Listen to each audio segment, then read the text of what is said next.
할렐루야. 우리 오늘은 교회관 제2과 지역교회에 대해서 말씀을 같이 나누겠습니다. 여러분들 지역교회는 우리가 처음 이렇게 나눌 수 있어요. 세상에 있는 모든 교회는 하나입니다.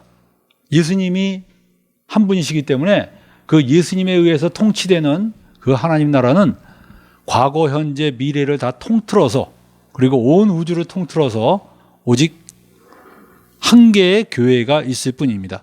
그렇게 통칭해서 모든 교회를 가리키는 걸 우리가 보통 우주적 교회라고 그럽니다. 비가시적 교회라고 그러죠. 비가시적 교회.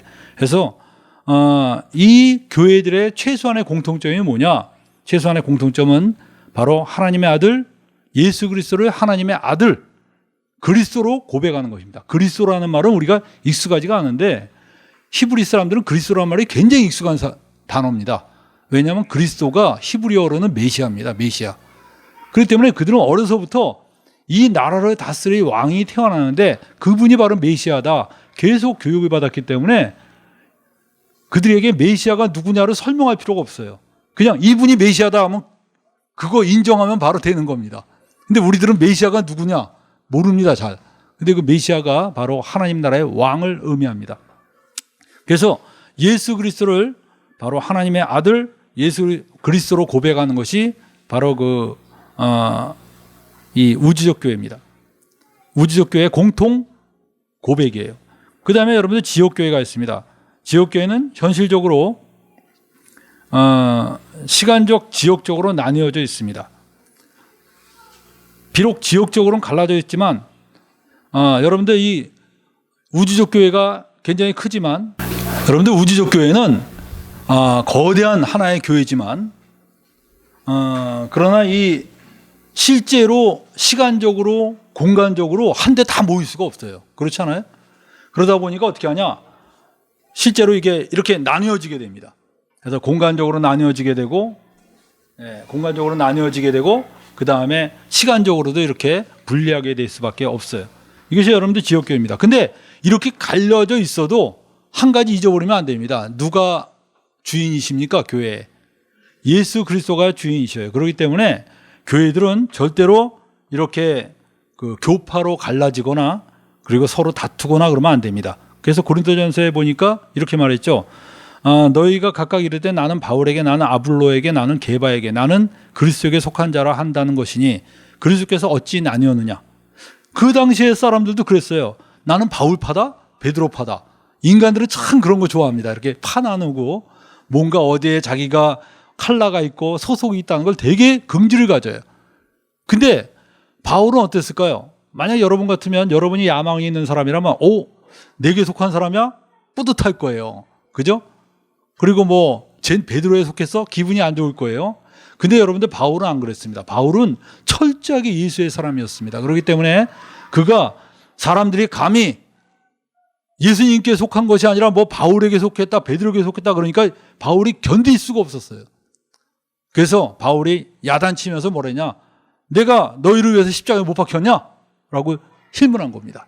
그러면서 바로 우리 모두가 예수 그리스도에게 속한 자들이지 사람에게 속한 자들이 아니에요. 여러분들이 이 관점을 절대 잊어버리면 안 됩니다. 그 다음에 그러면 우리가 교회로 왜 모이냐 이거예요. 요즘 사람들이 어때요? 교회로 모이는 거 싫어합니다. 그죠? 그냥 인터넷으로 설교 듣고 그리고 주위에 그냥 적당한 것에 헌금해버리고 자신은 신앙생활을 하고 있다고 그렇게 생각을 합니다. 여러분들 꼭 교회를 이렇게 모여야만 될까요? 요즘에 또 코로나 바이러스도 막 이렇게 많고 그러는데 이렇게 온라인으로 다 끝내버리면 안 될까? 이런 생각을 가질 거예요. 근데 여러분들 성경은 우리가 교회로 모여야 될 이유를 명백히 말해주고 있습니다. 우리가 왜 교회로 모이느냐?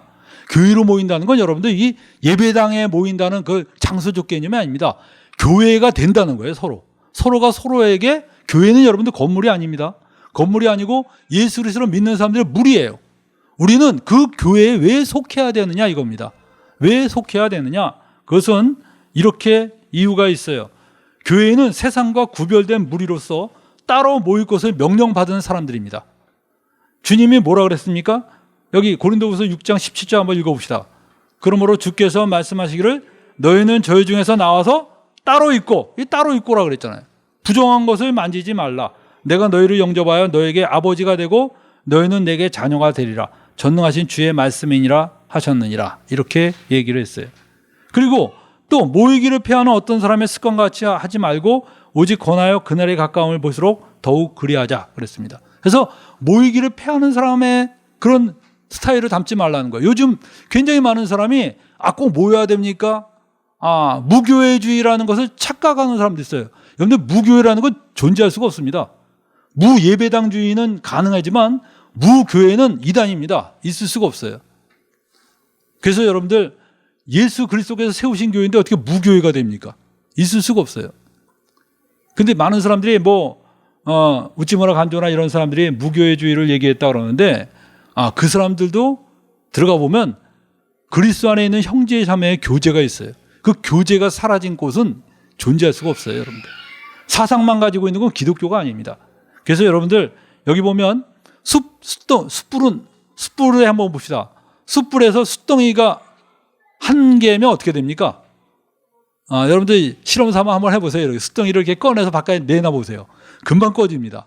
근데 그 숯덩이가 같이 모여있으면 어떻게 돼요? 오래오래 그 화력을 지속합니다. 여러분들이 신앙생활할 때 형제자매들과 이렇게 함께 모여서 신앙생활하는 게 얼마나 귀중한가 자기 삶 속에서 체험으로 느낄 수 있습니다. 그래서 여러분들 우리가 함께 모여야 되고, 두 번째 이유는 영적 싸움을 효과적으로 대처하기 위해서 그렇습니다. 여러분들 우리는 이 세상에 그냥 평안하게 살 수 있는 존재들이 아닙니다. 끊임없이 우리를 넘어뜨리려고 그러고 끊임없이 우리를 쓰러뜨리려고 하는 그런 유혹들이 굉장히 많은 그런 세상에 살고 있어요. 이런 세상에서 여러분들 우리가 어떻게 효과적으로 승리하며 살아갈 수 있겠어요? 여러분들 전투할 때 어떻게 효과적으로 합니까? 전투할 때 소총만 가지고 이길 수 있어요, 없어요? 이길 수 없죠. 소총을 가진 사람이 있으면 뒤에서 대포로 쏘는 사람이 있고 그다음 비행기가 날아다니고 이게 전부 협력이 될 때 그 전쟁을 승리할 수가 있는 것입니다. 마찬가지로 우리가 영적 싸움을 하는데 나 혼자 싸우면 안 됩니다. 예수 믿는 사람들이 함께 해주는 사람들이 있어야 돼요. 그래서 여기 보면 성경 한번 읽어볼까요? 이거 뭐라 그랬어요? 우리의 씨름은 혈과 육에 대한 것이 아니요 정사와 권세와 이 어둠의 세상 주관자들과 하늘에 있는 악의 영들에게 대함이라고 그랬어요. 그래서 우리는 영적 싸움을 하는 존재입니다. 그래서 우리가 함께 싸워줄 그런 형제 자매들이 필요해요.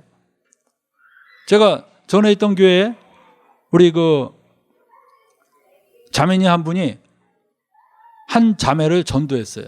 전도해서 이 교회를 나오게 되었는데 이 교회 나오면서 그 자매님이 이제 조금씩 마음을 열고 관심을 갖게 되었습니다. 근데 저는 그 자매님이 어떤 분인지 잘 몰랐어요. 잘 몰랐는데 항상 우울해 있더라고요. 항상 우울해 있는 분인데 이 자매님이 계속 조금씩 마음을 열면서 교회를 나오는데 교회 나오게 된 동기가 찬양을 들었는데 찬양이 너무나 발더래. 자기 우울한데. 그래서 주는 저 산 밑에 백합 빛나는 새벽. 그 찬양이 너무 좋다는 거예요. 그래서 그 찬양 때문에 자기는 교회를 나왔다는 거예요. 그래서 성경 공부를 계속 하다가 어느 날 갑자기 나한테 질문하더라고요. 형제님, 자기가 불면증에 시달리는데 예수님을 믿으면 불면증을 해결할 수 있습니까? 딱 질문하더라고요. 그래서 제가 뭐라 그랬습니까? 시편을 딱 보여주면서 하나님께서 그 사랑하는 자에게 잠을 주시는 도다 딱 가르치면서 얘기했어요. 예수님 믿으면 불면증 해결할 수 있습니다. 딱 그랬어요. 그랬더니 그렇습니까? 하면서 고개를 끄덕이더니 예수를 믿겠다고 그러시더라고요. 그래서 함께 같이 기도하고 갔어요. 근데 화요일 날 전화가 왔어요. 그 자매를 전도한 자매가 저한테 전화를 한 겁니다. 형제님, 그 자매에게 도대체 무슨 말을 했습니까? 그래서 왜요? 그랬더니 그 집이 난리가 났다는 거예요, 지금. 왜 난리가 났냐? 이 자매님이 일요일 날 딱 가더니요. 집에 있는 약들을 다 버렸다 해서 무슨 약? 했더니 수면제만이 아니고 그동안 우울증 약도 먹고 있었대요. 난 몰랐지, 그거. 난 잠만 못 자는 줄 알았지. 했더니 뭐 우울증약, 수면제 이렇게 한 문구 낸 걸 다 쓰레기통에 버렸대. 그래서 그때부터 잠도 안 자고 밥도 안 먹고 눈이 뻘게 갖고 그냥 집에 구석에 앉아 있는데 이 집이 난리가 났어요. 왜냐하면 이 자매님이 과거에 그 자살도 막 시도하고 그랬거든요. 그러니까 이게 무슨 일이 벌어졌냐? 이거 난리가 난 거야. 밥 먹으러 가라도 안 먹는 거야. 그리고 잠도 안 자는 거야. 어떻게 하면 좋아요? 그래서 이제 전화가 온 거예요, 그 자매. 도대체 무슨 말을 했길래 이 자매가 모든 걸 다 버렸냐. 그래서 내가 깜짝 놀랐어요. 자초지종을 쫙 들어보니까 내가 실수한 것 같아. 아, 이 자매 그것도 모르고 내가 그냥 뭐 예수 믿으면 잠 안 잘 수 있다고 딱 얘기한 거니까. 그래서 내가 전화해서 아, 그렇게 무리하지 마시고 좀 그러려고 이제 권면하려고 내가 전화를 딱 했어요. 전화를 딱 해서 딱 전화를 했더니 자매님이 딱 받더라고. 그래서 자매님. 그래서 말하려 했더니 그 자매가 나한테 첫 번째로 뭐라고 얘기하는지 알아요? 이렇게 말하더라고요. 형제님, 제 믿음을 꺾지 말아주세요. 딱 그러더라고요. 그러니까 제가 더 이상 할 말이 없는 거야. 저는 믿음으로 이기기로 했습니다. 야, 그 말을 들으니까 세상에 예수님 믿은 지 얼마 되지도 않은 자매가 그 입에서 그게 나오는 거예요. 그래서 내가 깜짝 놀래갖고 알았습니다. 거기다 뭘 약을 먹으라고 내가 어떻게 말을 해요? 그 믿음으로 본인이 하겠다는데 초보자가 믿음으로 하겠다는데 예수 오래 믿었던 내가 믿음 말고 이러면 되겠습니까? 알겠습니다. 자매님 이제부터 그러면 자매님 자매님 위해서 기도하겠습니다. 그리고 나도 자매님이 밥 먹기 전에는 밥을 안 먹기로 했. 밥을 안 먹겠다 그랬어요. 그러면서 그냥 기도하는데 우리 형제자매들을 다 전달해서 모이라 그랬어요. 그러니까 형제자매들이 화요일서부터 화요일 저녁서부터 매일 모여서 기도하기 시작한 겁니다. 화, 수, 목 그냥 저녁마다 그냥 모여서 기도한 거예요. 그 자매를 위해서. 근데 금요일 날 전화가 왔어요. 자기가 밥을 먹기 시작했으니까 나더러 밥을 먹으라 그러더라고요. 그래서 제가 그러냐고 하면서 밥을 먹었습니다. 저는. 그리고 토요일 날 그리고 주일 날이 됐는데요. 그 집이 다시 난리가 났어요. 이 자매가 완전히 해방됐습니다. 우울증에서 해방됐어요. 여러분들 우울증에서 해방되기가 굉장히 어렵다 그러더라고요. 이건 심리적인 게 아닙니다. 우울증 환자한테 힘내세요. 그런 거 다 필요 없어요. 절대 여러분들 우울증 환자한테 힘내라, 뭐 예수님을 믿어라. 그런 조언은 우울증 환자들 더 우울하게 만듭니다. 우울증 환자는요, 일체 조언하면 안 됩니다. 그래서 정신병 그 학자들도요, 그 의사들도 정신의학자들도 우울증 환자들한테 그냥 약만 처방해 주지 조언은 안 해요. 근데 이 자매가 그냥 일주일 만에 완전히 났어. 얼굴이 밝아졌어요. 그 집에서 난리가 났어요. 그렇게 오랫동안 우울증에서 해방을 못했는데 그냥 벗어난 거야. 환한 얼굴로 주일날 왔는데 우리 형제자매들이 전부 은혜를 받았어요. 여러분들 영적 싸움이 뭡니까? 혼자서 싸우는 싸움이 아니에요. 그건 어떻게 혼자서 싸웁니까? 여러분들이 형제자매들이 있다는 게 얼마나 든든하고 힘이 되는지 모릅니다. 여기 몇 명 되지 않아도요. 우리 형제들 누가 어려움이 겪는다. 그랬을 때 여러분이 정말 마음을 다해서 그를 위해서 기도하고 매달리고 이렇게 붙잡는 거. 그게 여러분들 아름다운 교회의 모습입니다. 교회가 여러분들 그래서 존재하는 거예요. 너희들 예수님이 아십니다. 혼자 있으면 사단의 밥이 된다는 거 알아요. 그러니까 모여 있으라는 거야. 그러니까 모이면 어때요? 주일날 딱 봐서 같이 교제하다 보면요. 이 형제가 벌써 느낌이 이상해. 타락하면요. 벌써 느낌이 달라져요. 뭐 이렇게 말하는 것도 좀 이상해지고 행동도 이상해집니다. 그럼 형제자매들이 형제님 왜 그러십니까? 뭐 문제가 있어요? 무슨 어려움이 있습니까? 이게 되는 거예요. 체크가 되는 거야. 혼자 있어봐. 엉망이 됩니다. 저는 뭐 교회 개혁한답시고 뭐 이렇게 혼자서 막 이렇게 뭐 하는 사람들 나중에 보면요. 거의 신앙생활이 아니야. 그냥 자기 생각대로 생활하는 거 돼버려요. 함께 있지 못하면요. 우리가 타락합니다. 자기 멋대로 생각하게 되고 자기 생각대로 행동하게 되다 보니까 성경에서 말하지 않은 이상한 길로 걸어가게 돼요. 그래서 여러분들 우리는 모여야 됩니다. 모여서 형제자매들과 교제하고 권면하고 서로 세워주고 이것이 여러분들 교회가 모여야 되는 이유예요. 그 다음 여러분들 또 하나는 뭐냐?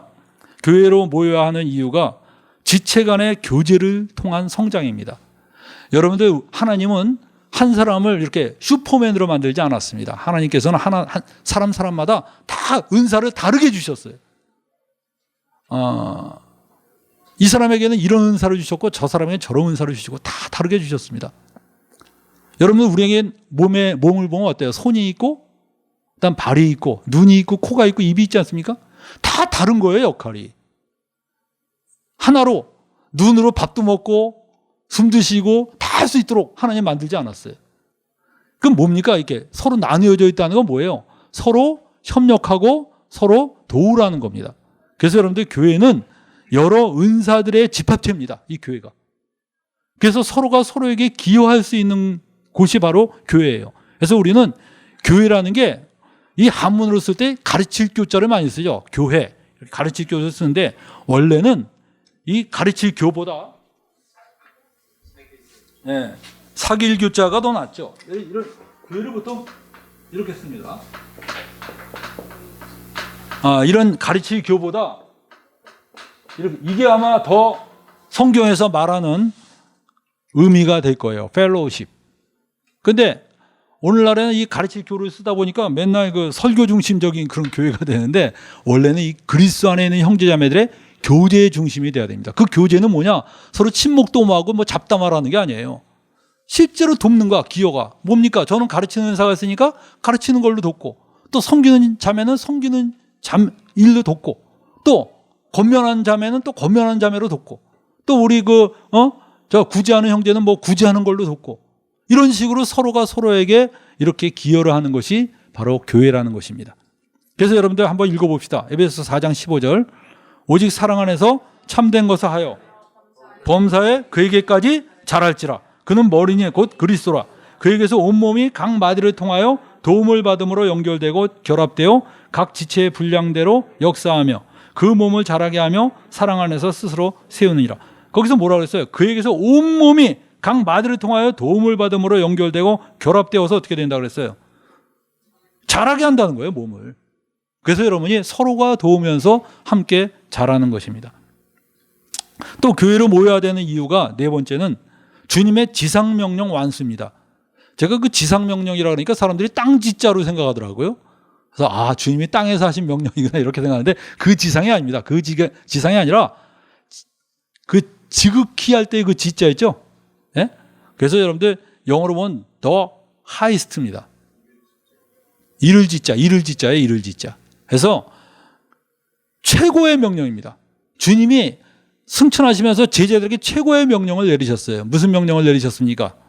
그러므로 너희는 가서 모든 족속으로 제자를 삼아 아버지와 아들과 성령의 이름으로 세례를 주고 내가 너에게 분부한 모든 것을 가르쳐 지키게 하라. 볼지어다 내가 세상 끝날까지 너희와 항상 함께 있으리라 했습니다.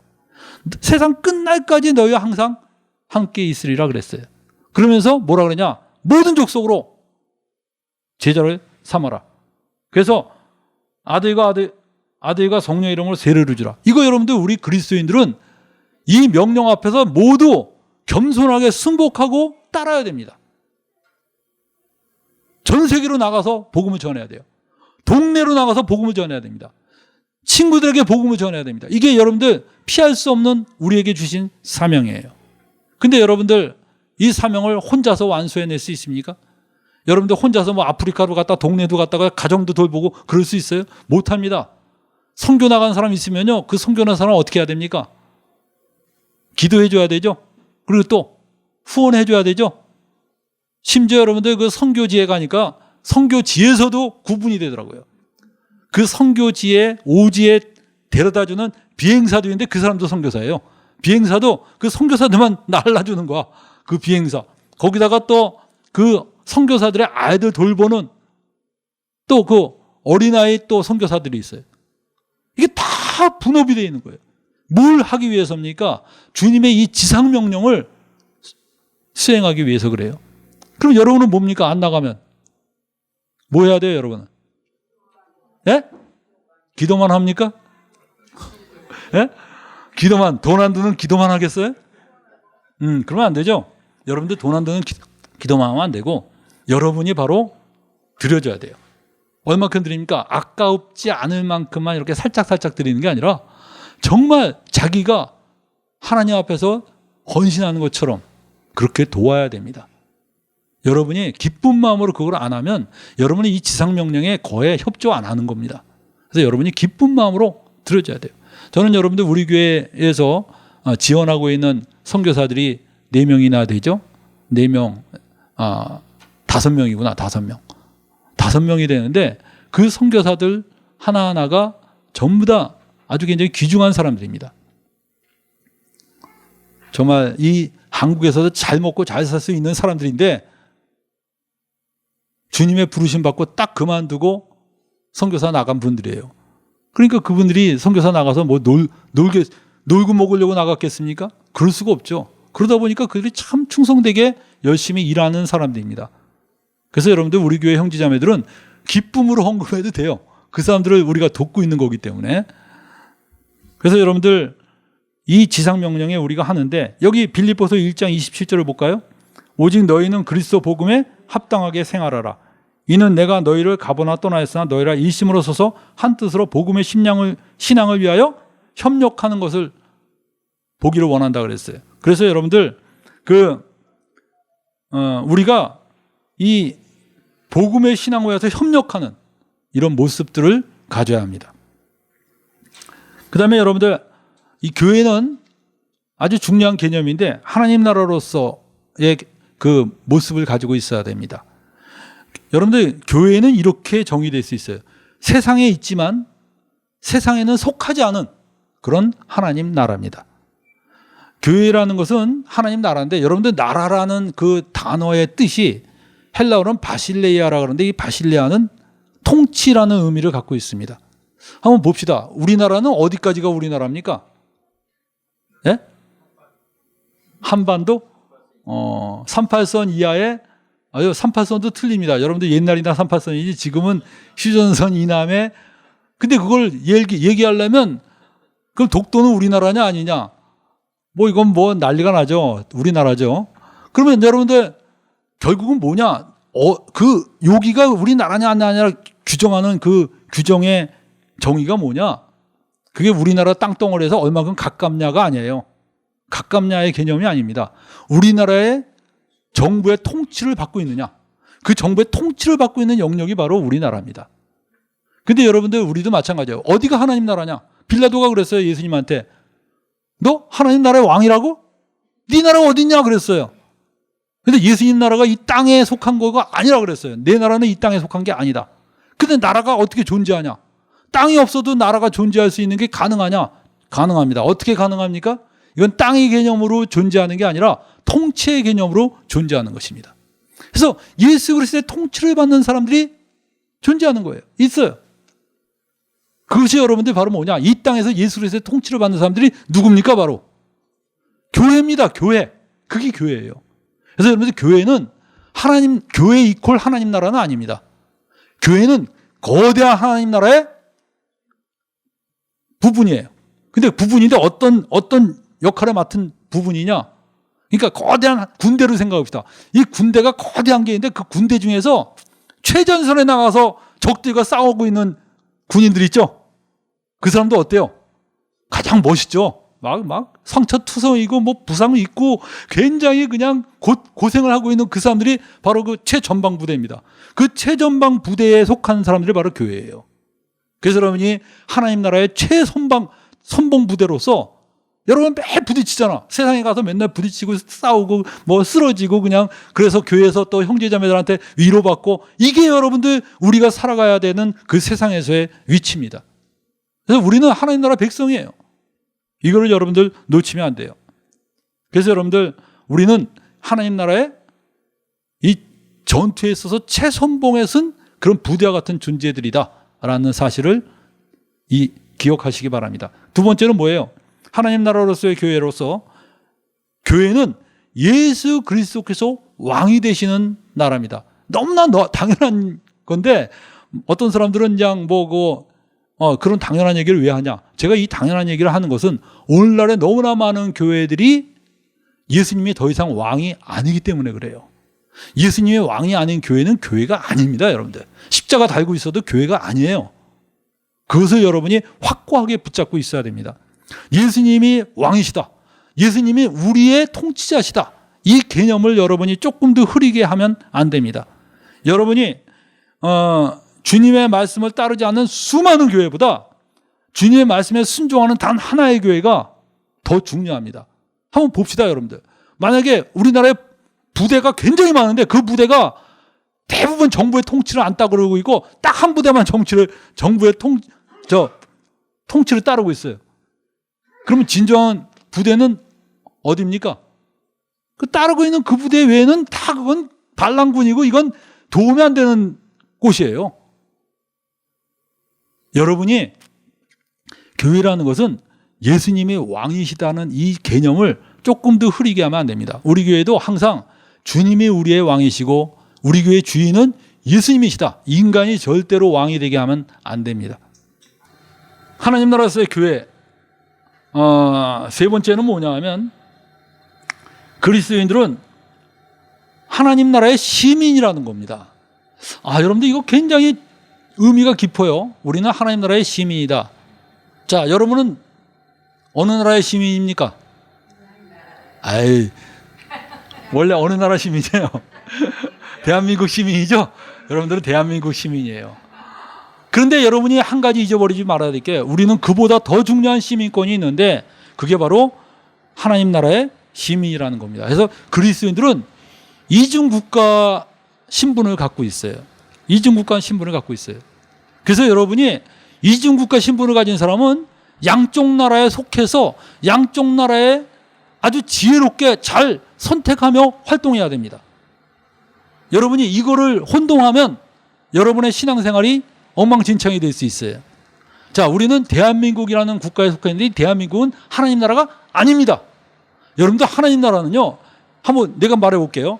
대한민국의 대통령이 예수님 믿어요. 국무총리 예수님 믿어요. 모든 국회의원이 예수님 믿어요. 그리고 모든 나라의 백성들이 다 예수 믿어요.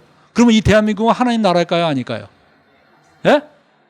그래도 하나님 나라 아니에요, 여러분들. 그래도 하나님 나라 아닙니다. 하나님 나라는요, 예수 그리스도의 통치를 받는 그 사람들만 하나님 나라입니다. 여기 다 앉아 있어도요, 하나님 나라 아닙니다.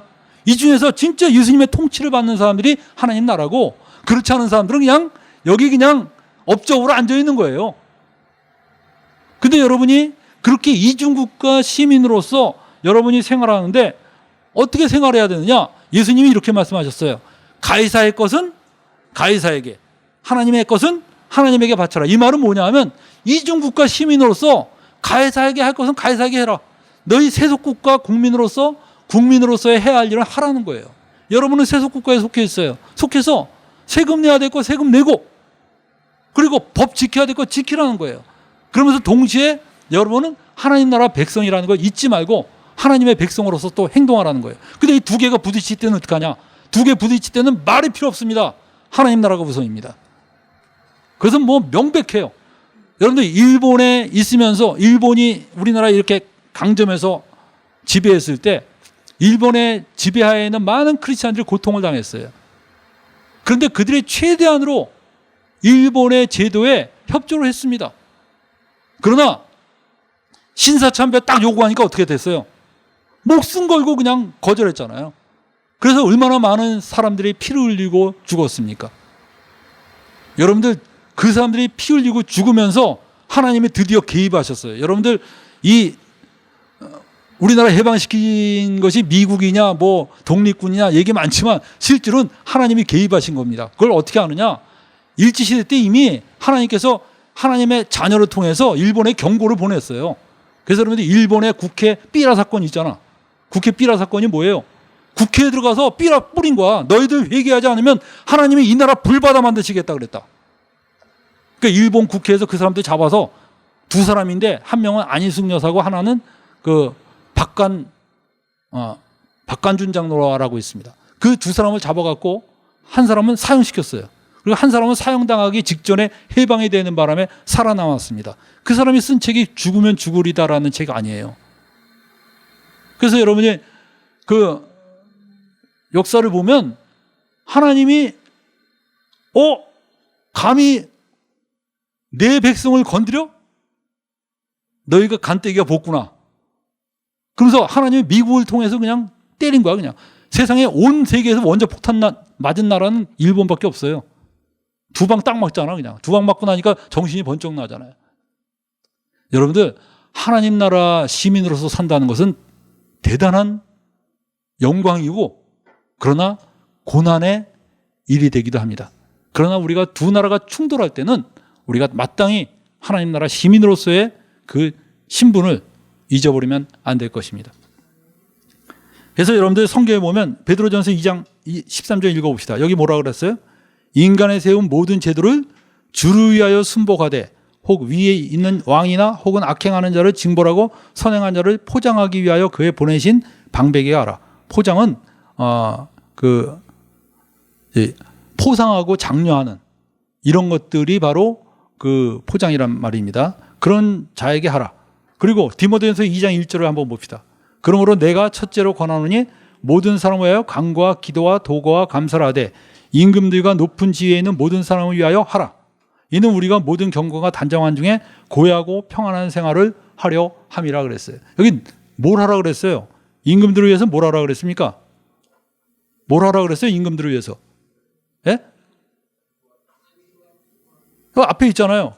간구와 기도와 도구와 감사를 하되 임금들과 높은 지위에 있는 모든 사람을 위하여 하라 그랬습니다. 그래서 여러분들 그리스도인들은 정말 이 나라 대통령 마음에 들지 않고 뭘 해도 그 사람이 내가 뽑지 않은 사람이라 할지라도 그를 위해서 기도하고 이 나라의 높은 지위에 있는 사람들을 위해서 기도하는 모습을 가진 것이 성경의 텍스트를 따르는 교회의 모습이에요. 아무리 마음에 안 든다고 해도 대통령한테 막 육두문자 욕을 하고 막 손가락질하는 것은 성경을 따르지 않는 것입니다. 여러분들 그것은 굉장히 위험한 거예요. 지금은 기독교인들이 많으니까 여러분들이 큰 소리 치고 살지만 기독교인들이 이렇게 많은 적이 역사적으로 보면 별로 없었어요. 수많은 나라에서는 기독교인들이 소수입니다. 지금 여러분들 기독교인이 많다는 그 세를 믿고선 여러분이 막 큰 소리 치고 육두문자 욕하고 막 우리 건드렸다 너희 가만 놔둘 거 막 이러는데 나중에 어떻게 하려고 그래요? 기독교인들은요, 소수이건 다수이건 성경의 말씀을 딱 따르는 모습을 보여줄 때 온 세상 사람들이 저 사람들은 믿을 만하다라는 생각이 드는 거예요. 그래서 여러분이 기도하는 모습을 가져야 됩니다. 그들을 위해서 기도하고 나라를 위해서 기도하고 그리고 마음에 안 들면 나중에 투표 때 바꿔버리면 됩니다. 왜? 이 제도가 그런 제도니까. 민주주의가 그런 제도 아닙니까? 여러분이 이런 그리스도인으로서의 모습을 가질 때 주님이 기뻐하십니다. 우리가 이 하나님 나라와 이 세상 세속 국가를 혼동하면 안 되는 게 여러분들 구약에 보면 이런 게 있어요. 기드온이 자기네 나라의 아세라 우상들이 너무나 많았고 수많은 사람들이 우상 숭배하면서 어떤 일이 벌어졌냐? 미디안이라는 족속으로부터 압제를 당하기 시작했어요. 근데 그 압제당한 그 근본적인 원인이 우상 숭배였습니다. 근데 이 기드온이 하나님의 부르심을 받고 그가 첫 번째 한 게 뭔지 알아요? 우상을 부신 겁니다. 도끼를 들고 들어가서요. 그 우상을 다 때려 부셨어요. 아세라 목상을 찍어서 버렸습니다. 바알을 찍어 버렸어요. 그러니까 난리가 났어요. 누가 이랬느냐? 이 사람 잡아 죽여야 된다. 그때 그 기드온 아버지가 야, 그 우상들이 진짜 살아있는 신이라면 알아서 죽이겠지 너희가 왜 나서냐? 이래서 그냥 문말을 시켰어요. 그리고 기드온이 드디어 백성들을 데리고 미디안 다 물리치지 않습니까? 하나님의 300명이라는 그 얼마 되지 않은 사람을 가지고 그냥 무려 그 13명에 넘는 사람들을 그냥 다 물리쳐버려요. 이게 여러분들 하나님의 역사입니다. 근데 어떤 사람이 이걸 본받고 싶어서 도끼를 몰래 들고 절에 들어갔어요. 그래서 절에 들어가서 막 부상을 찍었습니다. 자, 칭찬할 수 있어요, 없어요? 예? 왜요? 이 사람은 뭘 혼동한 겁니까? 이 사람은 뭘 혼동한 거죠? 예? 구약과 신약을 혼동했어요? 이 사람은 뭘 혼동한 거냐면 하나님 나라와 세속 국가를 혼동한 겁니다. 여러분들 그 당시에 이스라엘은 하나님 나라였어요. 그 나라 전체가 율법으로 지배를 받는 나라였습니다. 나라 전체가 교회야. 나라 전체가 교회였어요. 구약교회입니다, 그게. 근데 오늘날의 세속 국가는 이건 전혀 법도 다르고 다 달라요. 그래서 오늘날 세속국가에 여러분이 살 때는 타 종교를 어떻게 해야 돼요? 존중해줘야 돼요. 그 사람들 믿는 거 존중해줘야 돼요. 절대 타 종교 막 손가락질하고 막 이러면 안 됩니다.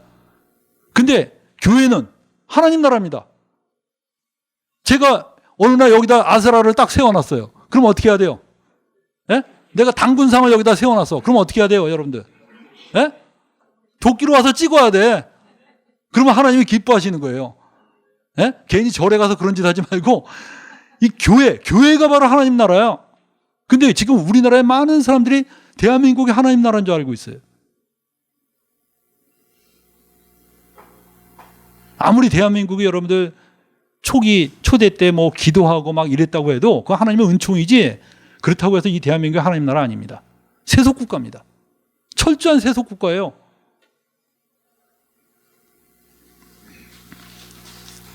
그래서 여러분이 이 두 가지 국가를 살면서 여러분이 행동해야 될 지혜들을 배워야 됩니다.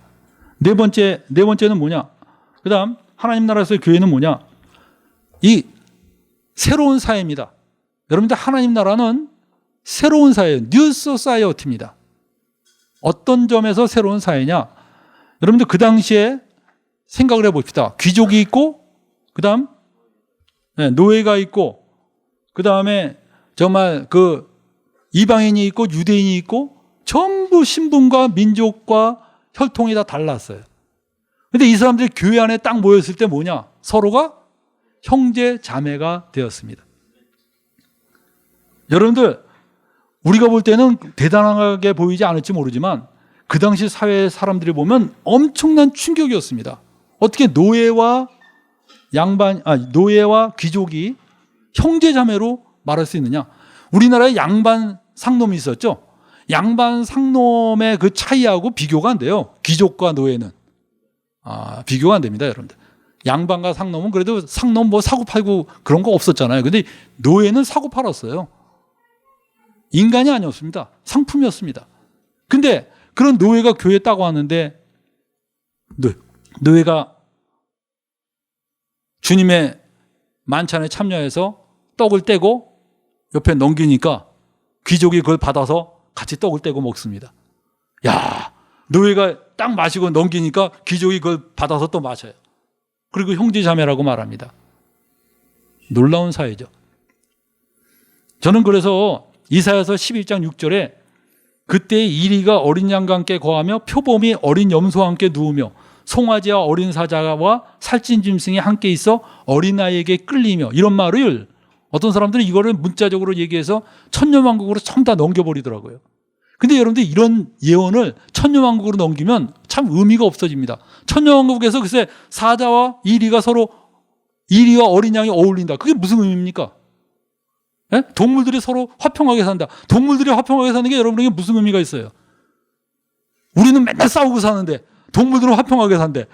그게 무슨 대단한 예언이 됩니까? 그건 대단한 예언이 아니죠. 사자가 어린 양과 산다. 신기하다 이거지. 무슨 고양이하고 개가 화목하게 산다. 그 막 사진으로 찍어요. 그거 신기하지만 그게 우리에게 무슨 의미가 있냐고. 신기한 거지 그냥. 주님이 그걸 말씀하시기 위해서 이 예언을 하신 거겠어요? 이 예언은 이겁니다. 진짜 인간이 화평하게 산다는 걸 말씀하시는 거예요. 진짜 화평의 시대가 열린다. 진짜 화평의 시대가 열린다. 이겁니다. 그 화평의 시대가 열린다는 것을 이렇게 표현한 거예요. 이리와 어린 양이 함께 거하며. 근데 이게 천년왕국에서만 꼭 이러냐? 아니에요. 이 교회 안에서 이미 이게 이루어지고 있는 거예요. 여러분들 1907년은 우리나라 교회 사상 최대의 부흥이 일어난 해라고 합니다. 엄청나게 많은 사람들이 주님을 믿기 시작했어요. 그리고 1910년도에 우리나라가 한일합방돼 있죠. 그러면서 그 민족을 잃은 그 슬픔에 온 민족들이 진짜 붙잡을 때가 누구밖에 없었냐? 하나님밖에 없었어요. 그래서 우리나라에 막 엄청난 그 부흥의 불길이 타오르기 시작했습니다. 그런데 그때쯤에서 그 이재형이라는 사람이 있었습니다. 이재형이 누구냐면 그 고종과 사촌지간이에요. 고종과 사촌지간인데 고종의 아버지는 누굽니까? 흥선대원군이죠. 흥선대원군이고 그 다음에 이 이재영의 아버지는 이 다른 분인데, 만약에 이재영이 고종보다 조금 먼저 태어났더라면 아마 그 왕이 됐을 사람이었어요. 근데 조금 생일이 늦는 바람에 고종이 왕이 됐죠. 그런데 이 사람이 참 나라 잃은 서름에 온 나라를 이렇게 돌아다니면서 유랑하며 살았습니다. 근데 이 사람 유랑할 때 이 사람의 말을 붙잡고 말잡이했던 마부가 있었어요. 이 마부가 있었는데, 이 마부가 엄기현이라는 사람입니다. 근데 그 사람의 말잡이라는데 이 사람이 예수님을 믿은 사람이었어요. 근데 이 사람이 말잡이를 하면서 같이 가다 보니까 이제 대화할 시간이 많이 있지 않습니까? 근데 이 사람이 어떤 결심을 했냐? 내가 이 왕족에게 전도해야겠다. 그러면서 나으리 예수님을 믿으십시오. 이런 식으로 얘기를 했어요. 그러니까 그냥 깜짝 놀란 거예요. 어떻게 정말 뭐라 그러죠? 그 상민인데 상놈이 그 왕족에게 뭐해라 하는 게 굉장히 건방지잖아요. 그래서 쓸데없는 소리 하지 말고 너 말이나 잘 몰아라 그랬어요. 그러니까 이분이 그 예수님을 믿으면 영생을 얻을 수 있습니다.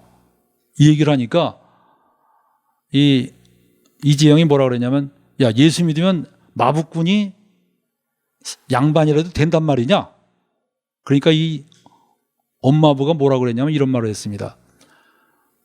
저는 마부꾼을 벗어나기 위해서 예수 믿는 게 아니라 마부꾼을 더 잘하기 위해서 예수 믿습니다. 이러더래요. 근데 이 사람이 얼마나 성실하게 마부꾼 노릇을 하는지, 그냥 밤에도 잠을 안 자고 보초 쓰고 그냥 챙기고 그러면서 뭐라 하냐면, 우리 나으리께서 예수님만 믿으면 제가 평생 마부 노릇 하겠다고 그런 얘기를 한 거예요. 그러니까 이재영이 무시하면서도 한편으로는 도대체 예수가 뭐길래 저 사람이 저렇게 열정적으로 양반 시켜주는 것도 아니야. 근데도 저 사람이 저렇게 열정적으로 나한테 예수님을 믿으라 그럴까? 그게 캐션 마크로 딱 머리에 새겨졌어요. 그때부터 이 사람이 예수에 대해서 관심을 갖다가 나중에 이 사람하고 헤어졌는데 한참 후에 이 사람이 예수님을 믿게 됐습니다. 이재영이 예수님을 믿었어요. 믿고 난 다음에 어느 날 그 종로에 있는 승동교회 사경회에 참석했습니다. 사경이라고 그 당시에 막 성경을 강해하는 그런 집회였는데 참석을 했는데요. 거기에 그 엄마부가 딱 앉아 있는 거예요. 근데 그 당시에 엄마부는 어떤 사람이었냐면 경동 제1교회라고 그 근처에 있는 교회인데 거기에서 영수 노릇을 했다 그래요. 그 영수는 뭐냐면 교회의 온갖 자비를 다 봉사하는 사람 있죠. 그거를 했다 그래요. 근데 그 목사님 없을 때는 가끔 가다 설교도 한다 그러더라고요. 그리고 종도 치고 바닥도 쓸고 그냥 다 하는 게 영수인데, 이 영수 노릇을 했는데 이 사람이 얼마나 기도를 많이 했는지 이마에 혹이 항상 있었대요. 기도할 때 이 바닥에 부딪히면서 기도를 했대요. 얼마나 맨바닥에다 머리를 부딪히면서 기도를 해갖고 이 사람이 이마에 혹이 있대. 근데 이 사람이 힘도 굉장히 쓰고 몸집도 커요. 그리고 굉장히 사나운 사람이었대요. 근데 이 사람이 굉장히 양순해졌대. 그래서 그 사람 말로는 예수 믿고 나서 자기가 양순해졌다고 그러더래요. 근데 이 사람이 딱 앉아 있는 거야. 근데 이재영이 그 사람한테 가서 뭐라냐? 형님 여기서 배워서 정말 반갑습니다 라고 말한 거예요. 그러니까 깜짝 놀란 거예요. 엄마부가 형님이라뇨? 그랬더니 아니 예수 믿으면 예수 안에서 다 형제자매인데 우리 형님이 나보다 나이가 많으니까 형님이죠. 그러니까 거기 있는 천민들이 전부 그냥 할렐루야 뒤집어진 거야 전부 다. 그리고 이재영이 거기서 그렇게 예수 믿고 난 뒤에 이재영이 나중에는 목사가 됐어요. 이 사람 목사가 돼서 1947년까지 살았더라고. 제가 이 사람 사진을 내가 잠깐 사진을 내가 따왔는데 잠깐 보여드리겠습니다.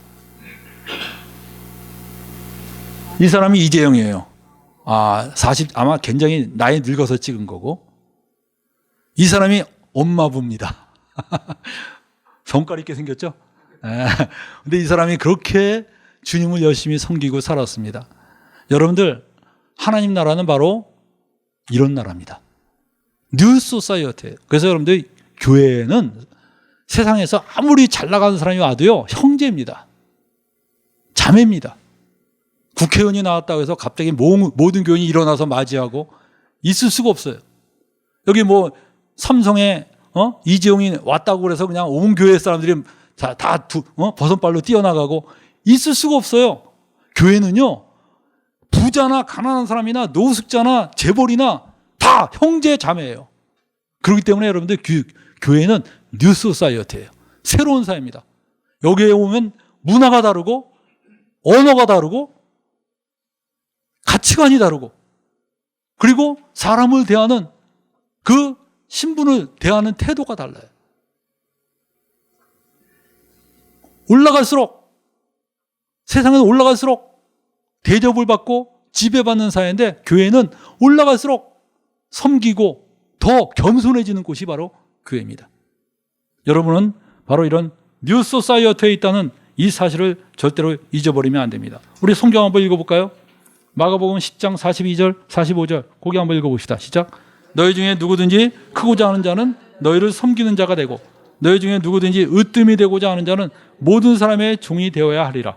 인자가 온 것은 섬김을 받으려 함이 아니라 도리어 섬기려 하고 자기 목숨을 많은 사람의 대속물로 주려 함이니라. 이것이 바로 교회입니다. 그래서 여러분, 저는 여러분에게 이 교회는 한 사람이 이루는 게 아니에요. 모든 형제자매들이 이런 올바른, 교회의 올바른 관을 가지고, 교회관, 올바른 교회관을 가지고 함께 교회를 이루어가는 겁니다. 그래서 이 교회, 성경에서 말하는 그 교회관에서 이탈될 때마다 권고하고 권면하고 세워줘서 정신 차립시다, 이렇게 해주는 데가 교회예요. 여러분들, 우리 교회 바로 이런 교회 만들어 갑시다. 기도하겠습니다.